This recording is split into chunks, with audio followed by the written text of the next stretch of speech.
कहानी यहीं खत्म। अब कभी किसी को कुछ पता नहीं चलेगा।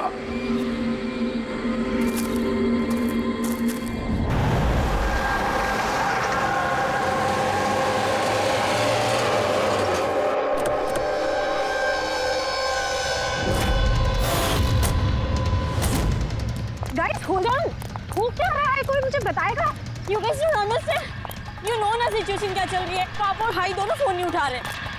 पापा, रे, प्लीज दरवाजा खोलो। करण देखो ना, कोई दरवाजा ही नहीं खोल रहा है। पापा, मिथुन काका, रे, मिथुन काका। Oh my God, रे, Oh, my bro. He's no more.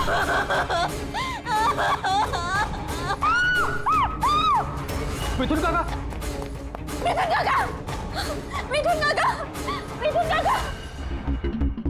बेहोश। पापा, पापा, पापा, पापा, पापा।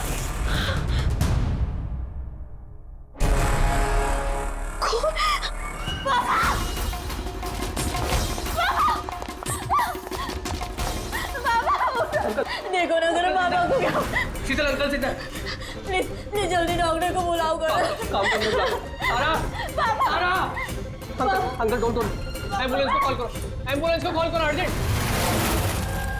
शीतल, जब तुम वहाँ खंडाला में थी तब ये सब हुआ? हाँ जी सर, एक्चुअली वहाँ हमारी प्रॉपर्टी को लेके कुछ प्रॉब्लम्स चल रही थी, इसीलिए मैं और करण वहाँ गए थे। करण? जी, ही इज माय लॉयर। अच्छा। सर वो लैंड शीतल के नाम पे थी, इसलिए उसे वहाँ होना ही था। यस सर, बहुत इंपॉर्टेंट मीटिंग थी। आप? She is Tara, my assistant. हाँ तो शीतल, जब तुम खंडाला में जा रही थी तब घर पर सिर्फ तुम्हारे पिताजी कल्याण जी और तुम्हारा भाई रे और ये मिथुन था, है ना? हाँ सर, एक्चुअली करीब 8 साल पहले एक एक्सीडेंट हुआ था जिसमें पापा की आईसाइट चली गई। पापा देख नहीं सकते और मिथुन काका उनका अकेले ध्यान नहीं रख पाएंगे, इसलिए रे वो यहीं रुक गए। मुझे उन दोनों को अकेले छोड़ना ही नहीं चाहिए था।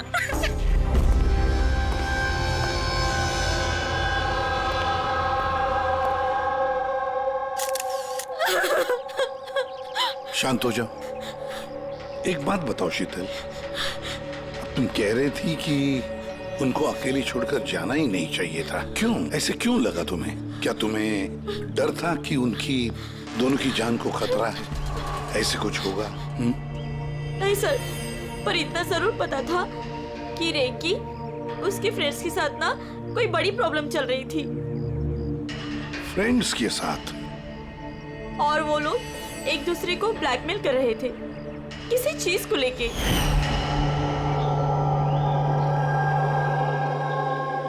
तू ऐसा हम लोग साथ कैसे कर सकता है? एक बार फिर से सोच ले रे, अगर यही तेरा फाइनल डिसीजन है तो जानता है कि क्या होगा। I don't care. मैं तो सिर्फ सही टाइम का वेट कर रहा हूँ। पर अगर किसी को कुछ पता चल गया तो? तुम पागल हो गई हो क्या? अगर तुम ऐसे बिहेव करती रहोगी तो श्योरली किसी ना किसी को तो डाउट हो ही जाएगा। गाइस, अगर हम कंट्रोल में हैं तो वी आर सेफ। गाइस, तुम लोग अपना देख लो। मुझे ऑनेस्टली नहीं पता है कि मैं क्या करने वाला हूँ।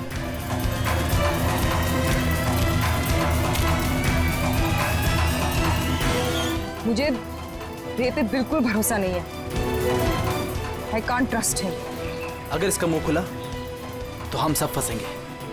उससे पहले इसका मुंह बंद करना पड़ेगा। शीतल, जो भी तुम्हारे भाई के साथ हुआ उसका बहुत दुख होता है। I am so sorry. एक बार तुम्हारे पिताजी को होश आ जाए ना तो सारी बातें साफ हो जाएगी। वैसे मिथुन, कल रात तुम यहीं पर थे ना? क्या हुआ क्या, जरा ठीक से बताओ। शरीर पे कोई बड़ा घाव नहीं है, बस छोटी मोटी चोटें हैं, लेकिन हाँ फ्रैक्चर थोड़े ज्यादा है। समझ में नहीं आ रहा है इसकी मौत हुई कैसे। मैं अपना काम कर रहा था, अचानक लाइट चली गई और किसी ने मेरा मुंह बंद कर दिया। मैं बेहोश हो गया साहब। जब आँख खुली तो आप सामने थे। बाकी को कुछ याद नहीं आ रहा सर। ठीक है, रो मत। सर, हाँ। सर मौत की वजह तो पोस्टमार्टम के बाद ही पता चलेगी। कुछ समझ में नहीं आ रहा है सर। जिसने भी खून किया है सोच समझ के किया है, बड़ा ही चालाक है खूनी। एक काम करते हैं, इस घर को फिर से अच्छी तरह से चेक करते हैं।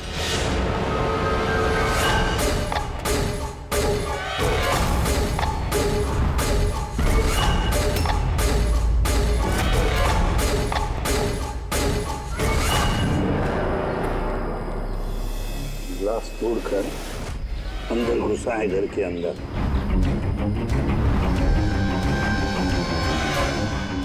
ये देखो, खून लगा है उसका अंदर घुसते वक्त या भाग जाते वक्त।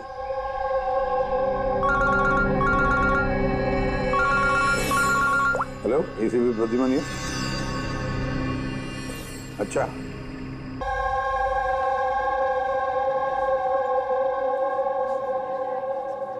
पापा? कल्याण जी, मैं सीआईडी से एसीपी प्रद्युमन। आप मुझे बता सकते हैं क्या हुआ? मैं अपने घर पर था,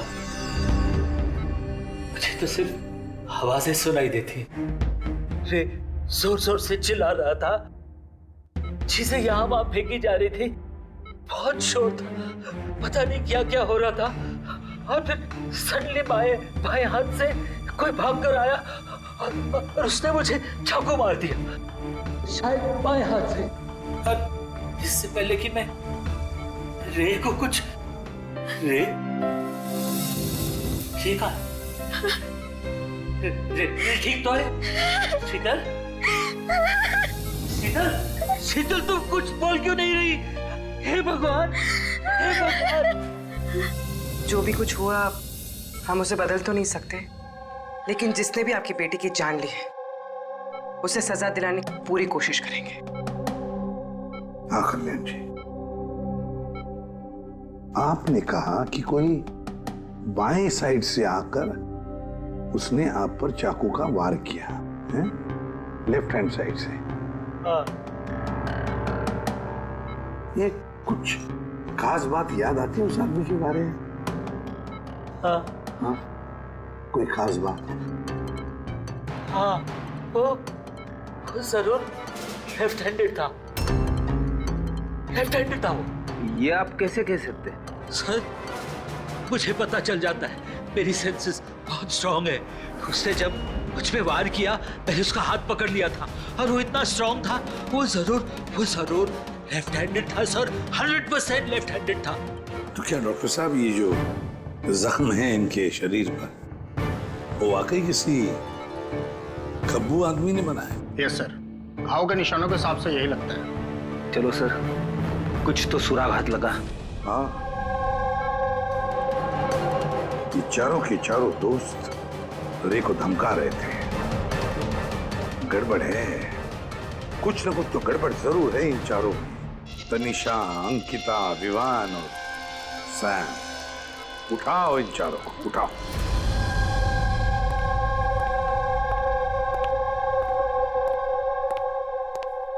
नमस्ते सर। आप?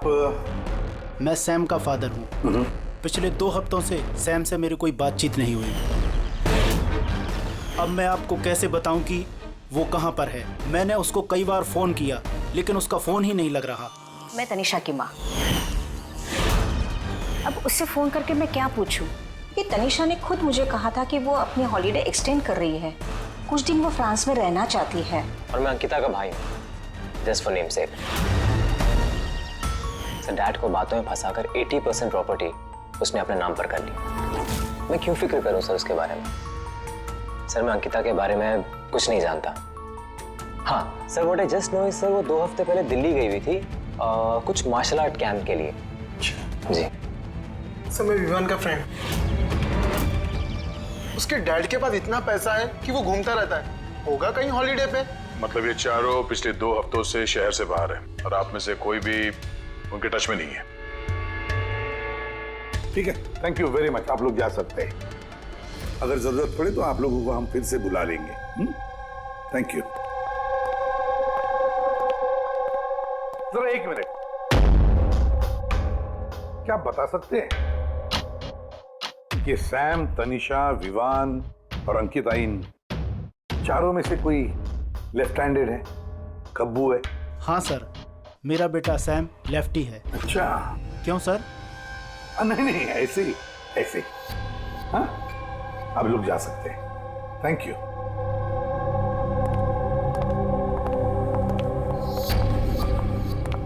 सर कहीं ऐसा तो नहीं कि इन चारों ने मिलके रे को मार दिया हो सकता है सर, और उसी डर की वजह से ये चारों कहीं ना कहीं जाके छुप के बैठे होंगे। सर ये चारों की लोकेशन का पता चल गया। सर कल रात सैम, तनिषा, अंकिता और विवान इन चारों की मोबाइल लोकेशंस शीतल के घर के 3 किलोमीटर के रेडियस में थी। सैम, तनिषा, अंकिता, विवान, रे, उन पांचों में कोई एक राज छुपा हुआ है। कोई ऐसा राज जो वो पांचों किसी को बताना नहीं चाहते थे। वो राज अपने पास ही रखना चाहते थे। हो सकता है ये रे कमजोर पड़ गया हो, बस तो राज किसी को पता ना चले। रे किसी को ना बताए, इसलिए रे को खत्म कर दिया। ये पता करना होगा सर कि वो कौन सा राज था जिसकी वजह से रे की जान चली गई। सर एक बात समझ में नहीं आ रही है, ये चारों फरार क्यों हो गए? इन्हें तो खून करते हुए किसी ने देखा ही नहीं। एग्जैक्टली, लाइट चली गई थी सर, और वो कल्याण जी देख नहीं सकते थे और नौकर मिथुन बेहोश पड़ा था। तो वहां से भागकर कोई शक अपने ऊपर ओढ़ के क्यों लेगा? सर पता नहीं क्यों ऐसा लगता है कुछ मिसिंग है। सर ट्रेस करना शुरू करते हैं सर। अगर ये शहर से बाहर गए हैं तो किसी railway station, airport, bus station, hotel में तो गए होंगे। तो उनके क्रेडिट कार्ड और डेबिट कार्ड के डिटेल्स निकलवाते हैं। कहीं से भी हो, जहां से भी हो, इन चारों के लोकेशन के बारे में हमें इंफॉर्मेशन चाहिए जल्द से जल्द। अब बोल सारूं क्या?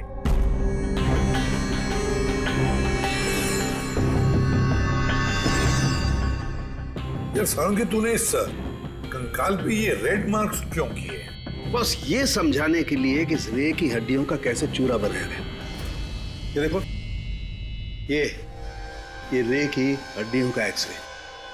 इस रे पर बहुत जबरदस्त ताकत के साथ वार किया गया। एक झटके में इसकी गर्दन की हड्डी टूट गई। बस एक बार तो इसके रिब केज पर इतना जबरदस्त किया गया है कि एक ही झटके में इसके रिब केज की बाईं हड्डियां 12 की 12 पसलियां एक साथ एक झटके में टूट गई। और वो भी कमाल की बात यह है कि एक ही सिमेट्री में। एक झटके में 12 पसलियां? नतीजा हार्ट का रुक जाना, हार्ट ब्लॉक। इसके हार्ट पर जबरदस्त प्रेशर पड़ा। कमाल की बात यह है बॉस कि जितनी ताकत के साथ इस पर वार किया गया है, इतनी ताकत हाथों से या किसी भी हथियार से पैदा नहीं की जा सकती। इसे देख करके तो ऐसा लगता है जैसे खूनी जानता था बॉस। खूनी जानता था कि किस पॉइंट पर वार किया जाए कि एक ही झटके में सारी की सारी पसलियां एक साथ टूट जाए, एक सिमेट्री में। हाथों से कोई इतना फोर्स तो पैदा नहीं कर सकता। हाँ कर सकता है अगर कोई मार्शल आर्ट्स का जानकार हो तो। जैसे कुंग-फू, कराटे, ताइक्वांडो, इन सब में खास किस्म के मूव्स होते हैं जैसे इतना फोर्स पैदा किया जा सकता है। यह हो सकता है बस।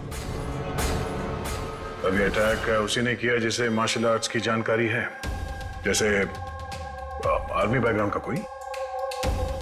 Martial arts? वो लड़की भी तो गई है ना दिल्ली में मार्शल आर्ट्स का कैंप अटेंड करने के लिए। क्या नाम है उस लड़की का? अंकिता। अंकिता के भाई ने तो हमें ये बताया। Sir what I just know sir, वो 2 हफ्ते पहले दिल्ली गई हुई थी कुछ मार्शल आर्ट कैंप के लिए। और सर कत्ल की रात उसका फोन शीतल के घर के आसपास ही था, उसी ने किया होगा। सैम के साथ मिलके। कल्याण की पर जिसने भी चाकू का वार किया था वो आदमी खब्बू था, लेफ्ट हैंडेड। हाँ सर, मेरा बेटा सैम लेफ्टी है। ये हो सकता है क्योंकि शीतल के घर की जिस खिड़की पर से हमें वो ब्लड सैंपल मिला था, उसका डीएनए सैम के डैड के डीएनए के साथ मैच होता है। मतलब सैम वही था और अंकिता भी। बस अब हमें ये पता लगाना है कि ये सैम, तनीषा, अंकिता और विवान इस वक्त है कहां पर। अच्छा, आप कैब ड्राइवर, आप उस वक्त कहाँ थे?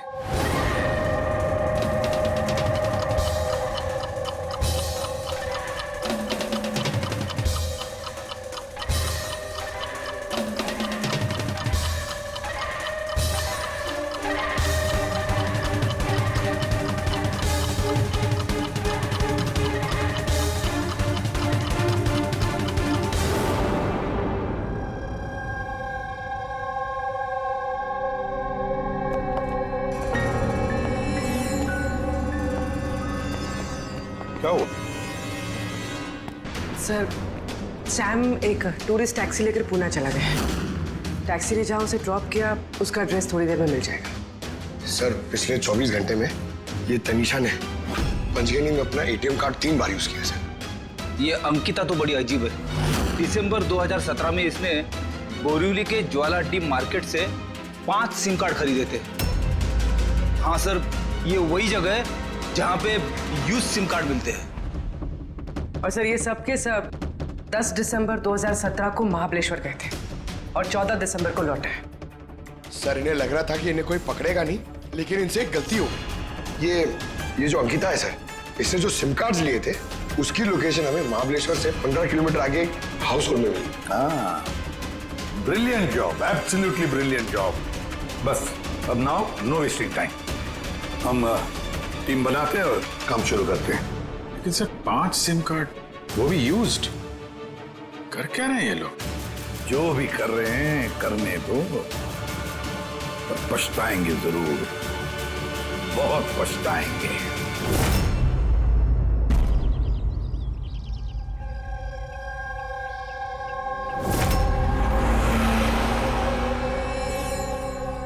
किसका फोन है? किसी विवान का है। विवान का कैसे हो सकता है? तुमने ठीक से सुना ना? अब उसने विवान कहा तो विवान ही होगा, मुझे क्या पता, आप बात करो।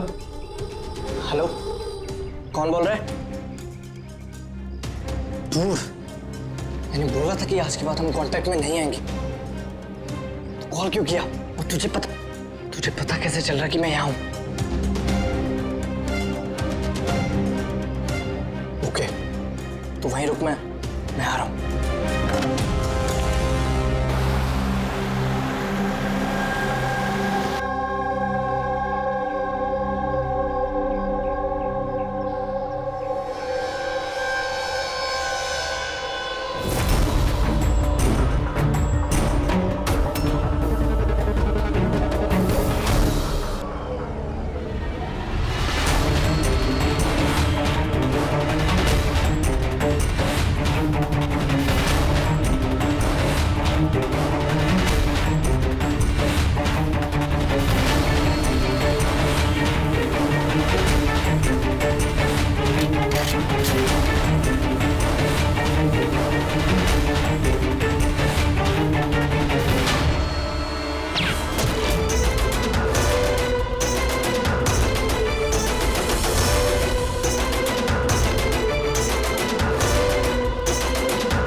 बीच रास्ते इसकी बॉडी मिली है सर। किसी ने दिन दहाड़े भरे मार्केट में गोली मारी। लॉन्ग डिस्टेंस शॉट था, ऑब्वियसली स्नाइपर होगा। स्नाइपर लॉन्ग डिस्टेंस से गोली चलाई, मतलब किसी को पता भी नहीं चला होगा कि गोली चली कहां से और फिर गोली चलाई किसने। Anyway, thank you very much. जी सर। सर हम लोग तनीषा तक पहुंचने ही वाले थे कि किसी ने इसे भी मार दिया। वही तो सर, ये इत्तेफाक तो नहीं हो सकता सर।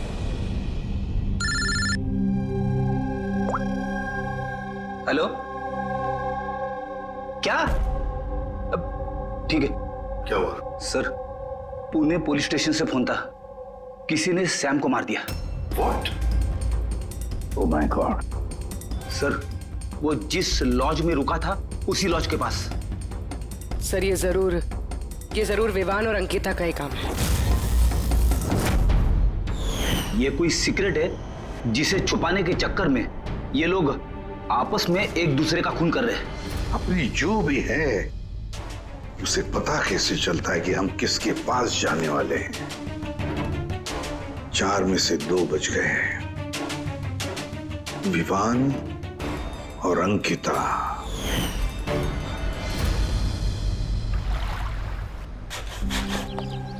सबसे तो नहीं, मैं अंकिता से मिला था, उससे बात हुई थी मेरी।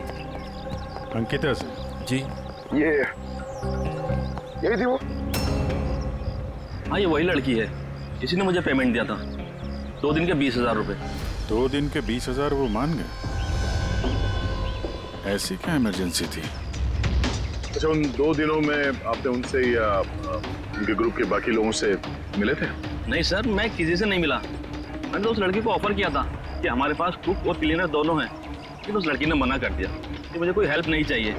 तो उसने कहा कि आप 2 दिन के बाद आइए, जब हम यहाँ से चले जाएं। और 2 दिन के बाद जब मैं वापस आया तो यहाँ सब कुछ वैसा का वैसा ही था, कोई गंदगी नहीं, कोई कचरा नहीं, सब साफ सुथरा था एकदम। अच्छा, उसके बाद आपने ये जगह किसी और को दी? नहीं सर, हमें जगह का रिनोवेशन कराना था, इसके लिए हमने जगह बंद कर दी थी। आपके क्लीनर को जरा बुलाइए, उससे कुछ बातचीत करना चाहते हैं। मैं भेजता हूँ। बिना क्लीनर और बिना कुक के 2 दिन यहाँ पे रहे, कुछ ना कुछ तो खिचड़ी पकी रही थी यहाँ पे। ये कॉटेज की सफाई तुम ही करते हो? जी सर। चलो।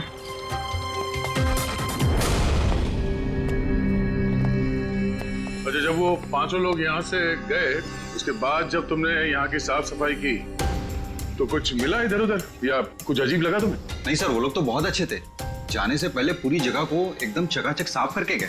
पता नहीं कौन सा साबुन, क्या डिटर्जेंट यूज किया, पूरा घर चमका दिया था। वाह, हाँ सफाई हो रही है। ये कौन सा डिटर्जेंट है मैडम जी? अरे कुछ नहीं, वो रात को पार्टी हुई थी ना तो ज्यादा गंदा हो गया है। तुम जाओ, हम कर लेंगे। बस साफ करके डालो। एक मिनट। ये लो, ये लेके जाओ। हाँ, जाओ।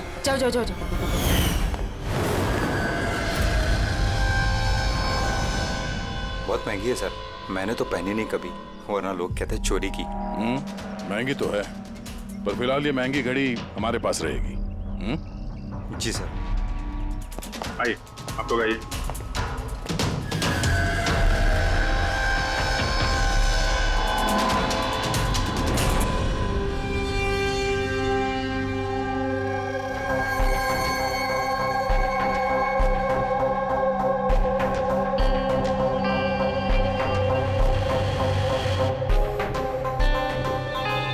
सर, सैम, तनीषा और रे तीनों का तो मर्डर हो गया है।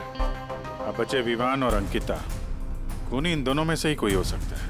ये विवान ही होगा, उसी ने सैम को फोन करके लॉज के बाहर बुलाया था।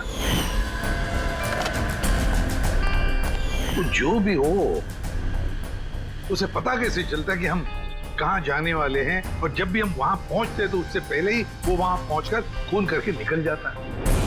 सैम किस लॉज में ठहरा है और तनीषा रोड पर कहाँ मिलेगी, ये सारी इंफॉर्मेशन तो हमारे पास थी ना, उन तक कैसे पहुंची? सर, शायद वो लोग एक दूसरे के कांटेक्ट में हो। नहीं पूर्वी, बिल्कुल नहीं, क्योंकि लॉज के मालिक ने बताया कि सैम को जब विवान का फोन आया तो सैम को झटका लग गया। मैंने बोला था कि आज के बाद हम कांटेक्ट में नहीं आएंगे, कॉल क्यों किया?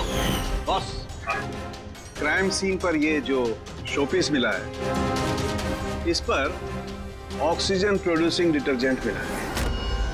इसे ऑक्सीजन प्रोड्यूसिंग डिटर्जेंट से साफ किया गया है। ये क्या है?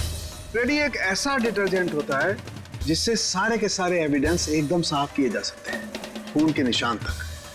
हमें कोई डीएनए नहीं मिल सकता। मतलब सर ये हॉलिडे होम में खून हुआ था? एग्जैक्टली।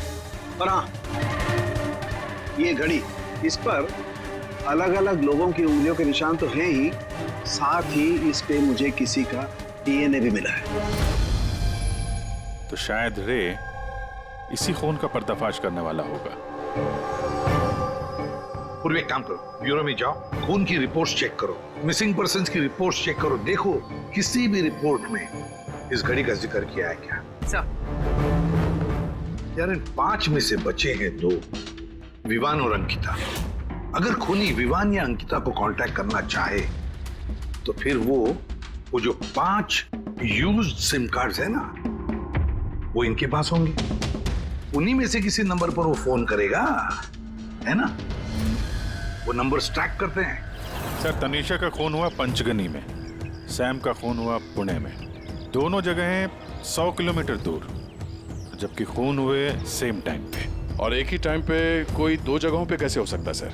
कोई तो है जो इस प्लान में शामिल है। मान लिया दया कि कोई और है इस खूनी के साथ। एक बार ये विवान और अंकिता हमारे पंजे में आ जाए ना, तब सारे सवालों का जवाब मिल जाएगा। एक काम करो अभिजीत, साइबर डिवीजन से एक हैकर को बुला दो।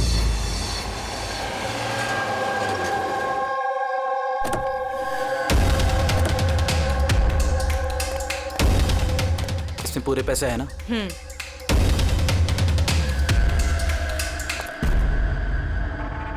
एक मिसिंग रिपोर्ट तो दर्ज हुई है जिसमें इस घड़ी के बारे में लिखा हुआ है।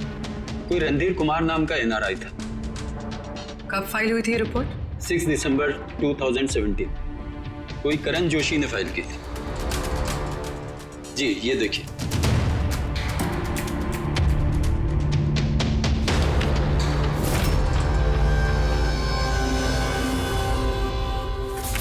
Thank you.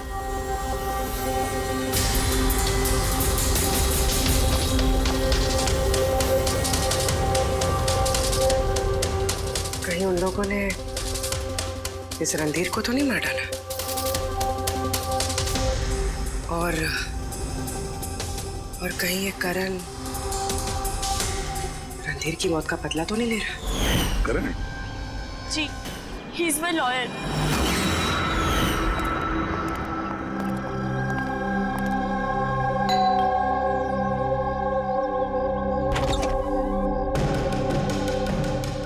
Good to see you. I hope इसमें पैसे पूरे होंगे। हाँ पूरे पैसे हैं। आओ अंदर। देखो हम लोग जहां भी जाते हैं उससे पहले खूनी को कैसे पता चल जाता है? मे बी आप लोगों की लोकेशन कोई ट्रैक कर रहा था। You mean GPS tracker? जी। Cell phone? Yes sir. एक काम करो, पर हमारे सेल फोन चेक करो।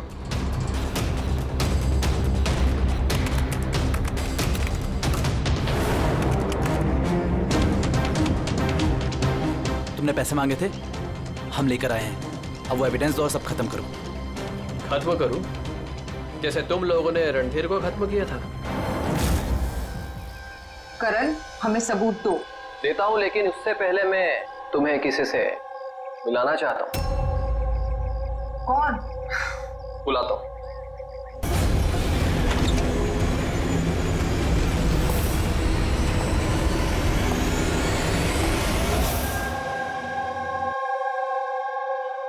सर देखिए, आप लोगों के फोन हैक्ड हैं।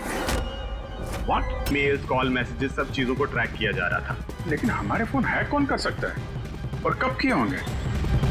फोन तो ज्यादातर हमारे साथ ही रहते हैं। एक minute Abhijit, I see you. हमारे फोन्स को उसी वक्त उसने हैक किया है।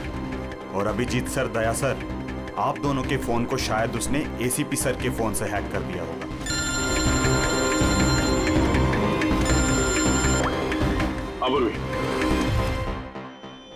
करण मरने वाले से रिलेटेड है?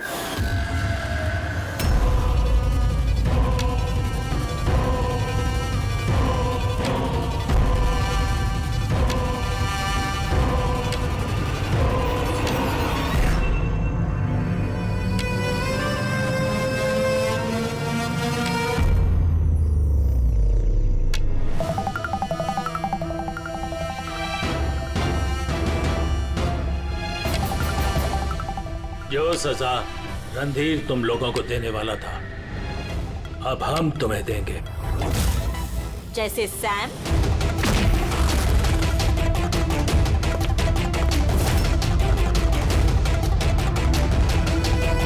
तनिषा और रे को दी।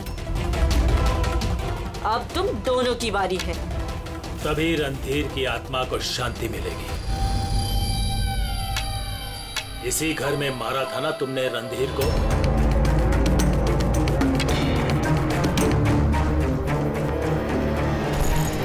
करण,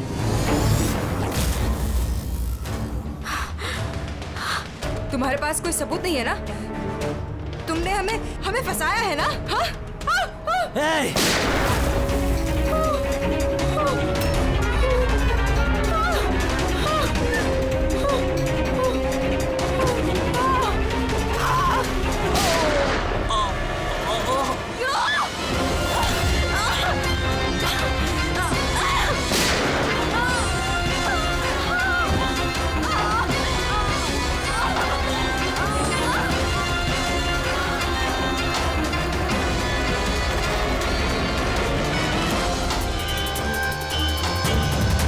तुम्हें क्या मालूम?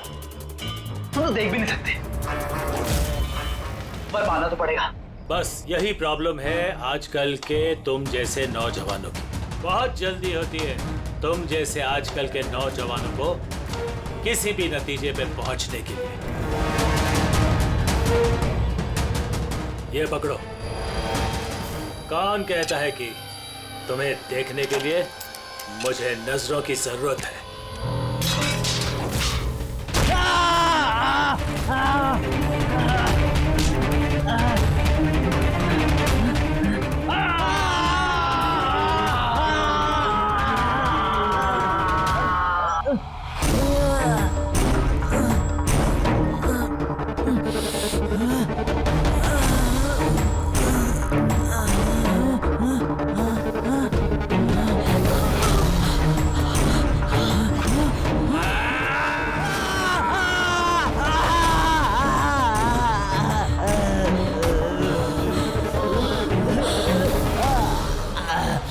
शीता बेटा, तुम ठीक तो?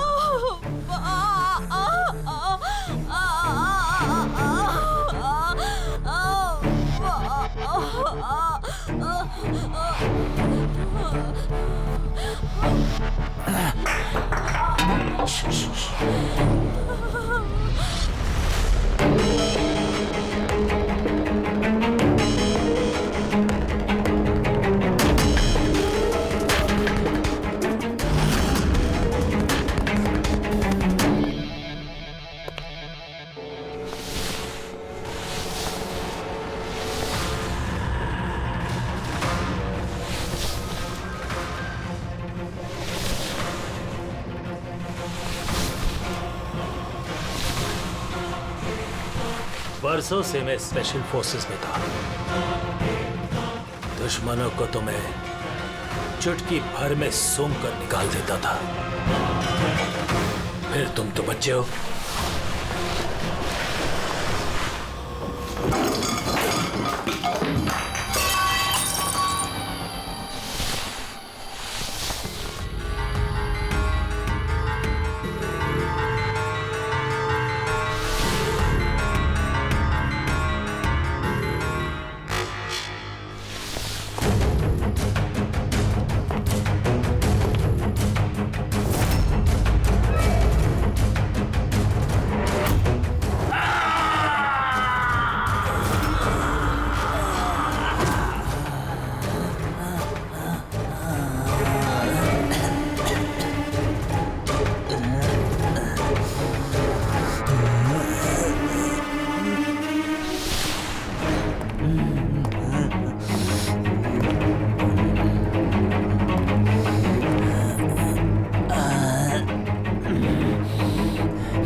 छोड़ो उसको।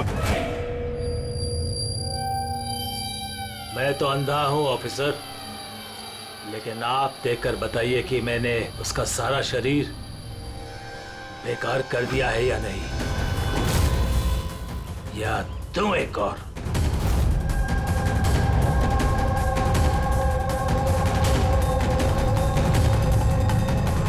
शीतल, रणधीर तुम्हारा भाई था और कल्याण जी रणधीर तुम्हारा बेटा है ना। और ये सब करने के लिए तुमने सीआईडी का इस्तेमाल किया, क्यों? सही समझा आपने। रणधीर शीतल का भाई था और मेरा बेटा। यानी रे का भाई? नहीं, रे मेरा बेटा नहीं था, उसे तो सिर्फ मैंने इस्तेमाल किया था। हमें गुमराह करने के लिए, ताकि हम विवान, अंकिता और सैम तनीषा के पीछे लग जाए और उन्हें सजा दिलवाए, ताकि आपका बदला पूरा हो सके। हम उसे मारना नहीं चाहते थे। रणधीर एक्सचेंज प्रोग्राम का स्टूडेंट था, एकदम सीधा लेकिन बहुत पैसे वाला। अंकिता हमेशा से ही एक हाई फाई लाइफ जीना चाहती थी। उसी ने ये प्लान बनाया और रणधीर को किडनैप करके उससे पैसे मांगने। कितना रैंसम मांगा था तुम लोगों ने? 5 करोड़। फिर भी मार दिया तुमने उसे। रणधीर भाग रहा था, अंकिता को गुस्सा आया और उस 1 सेकंड के नॉनसेंसपन में उसने उसे मार दिया। और हम सब घबरा गए, कुछ समझ नहीं आया कि क्या करें। तो उसकी बॉडी लेकर हमने लेक में डाल दिया।